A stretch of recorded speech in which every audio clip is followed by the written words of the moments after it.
Here's how to double your profit in 6 months. And if you're an accountant, here's how you can do this for your clients.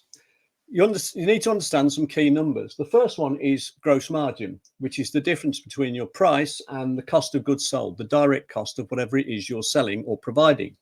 And if you divide that by the sales amount, you get what's called the gross margin times 100 gross margin.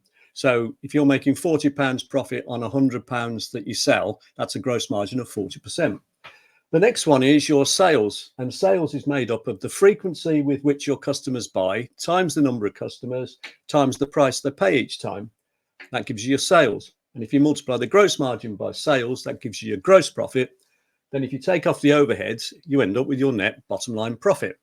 Now, I'm not even going to look at costs, either direct costs or overheads, because they're less easy to alter and improve, particularly in the current climate.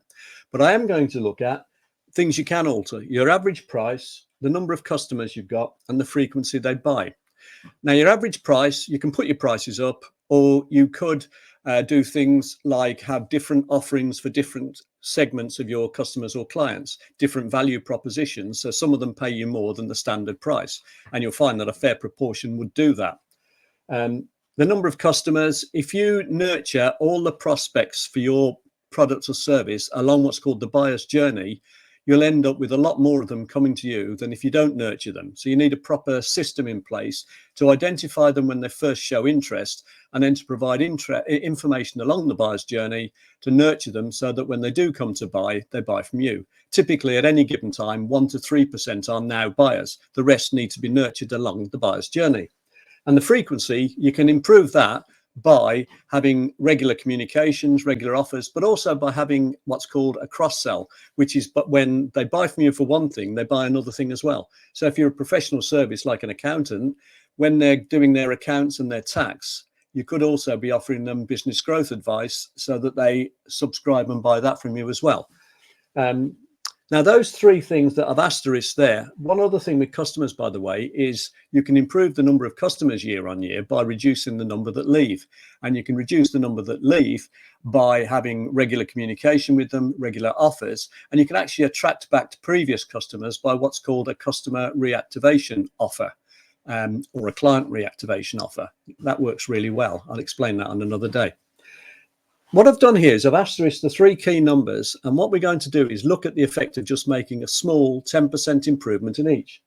So our starting price is 100. We've got 500 customers or clients who buy twice a year on average from us. That means our revenue is 100,000. Our gross margin to start with is 40%. That means the direct cost of producing 100 quid's worth of goods or service is 60 or dollars. And gross margin 40. Overheads 20, and if you work the numbers out, you'd have a gross profit of 40,000, 40% of 100,000, and a net profit of 20,000. Now, if we increased our price by 10% on average to 110, and we increased our number of customers by nurturing them better and by reducing the attrition rate, and we get that up to 550, a 10% improvement, and we get them to buy 10% more frequently by having regular communications and offers, twice a year becomes 2.2 a year. Revenue goes up from 100 to 133,000. Our gross margin automatically also goes up because we're charging a higher average price, but our costs haven't changed. So our gross margin would actually go up to 45% here. Our overheads haven't changed, so I've left that the same. But the net profit would now be, instead of 20,000, it would be 40,500, because the gross profit is 45% of 133,000, which is 60,500. The overheads are still 20,000, our gross profit. So our net profit doubles. So basically, the effect of those 10% improvements, and this is typical for most businesses, the three sets of 10% improvements have added 50% to our gross profit and 100% to our bottom line profit. You've doubled your profit.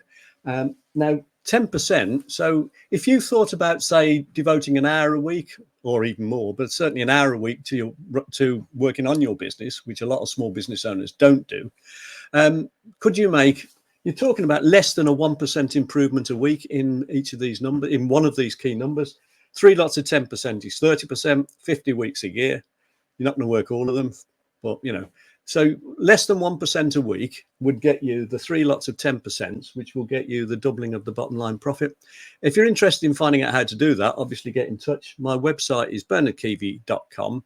One other interesting piece of information for you is that if you make plans to do this, then you've got something like a 20-30% chance of achieving it. But if you actually work with someone and say, I'm going to do this, and you ask to be held accountable, that figure goes up to 95%. So you double or treble your chances of actually succeeding in doing this if you actually tell someone that you're going to do it and then you ask to be held accountable. And that's the argument for working with someone, a coach, to actually help you achieve these results. Hope you found it interesting. Thanks for watching. If you saw my earlier presentation, you'll know that I went through all of this and then discovered I'd put one of the numbers in the wrong place. So there you go. Thanks very much anyway. I hope you found that interesting and useful. And obviously feel free to comment, criticize, get in touch. Cheers now. Bye.